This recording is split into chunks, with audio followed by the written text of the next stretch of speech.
நம்ம ஊர் டீ கடைகளில் தான் இது ஃபேமஸ்ன்னு நினச்சேன். பட் கேரளாவில் இருக்க டீ கடையில் கூட இது ஃபேமஸ். நம்ம ஊர்லலாம் இதை கஜடா அப்படின்னு சொல்லுவாங்க.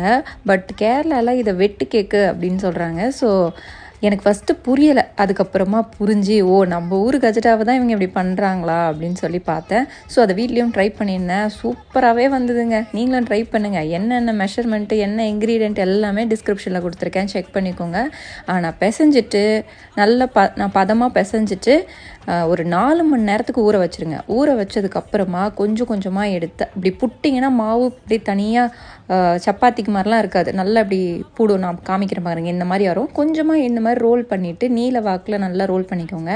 அதுக்கப்புறமா குட்டி குட்டியாக கட் பண்ணிவிட்டு மேலே கத்தியோட பேக் சைடு வச்சு 2 கோடு இந்த மாதிரி கிராஸ் மாதிரி போட்டுட்டு எண்ணெயை ரொம்ப கொதிக்க விடக்கூடாது. மீடியமாக இருக்கணும். மீடியத்தோடு கொஞ்சம் கம்மியாக இருந்தாலும் பிரச்சனை இல்லை. எண்ணெய் சிம்மில் வச்சு இந்த அளவுக்கு பொரியணும். இதே அளவில் பதமாக பொரிச்சு எடுத்துங்க. சூப்பரான வெட்டு கேக் வீட்லேயே ரெடி ஆகிடும். ஒன்று கூட மிச்சமாகாது. ட்ரை பண்ணிவிட்டு எப்படி வந்திருக்குன்னு சொல்லுங்கள். அது வரைக்கும் ஹாப்பி குக்கிங் அண்ட் பாய்.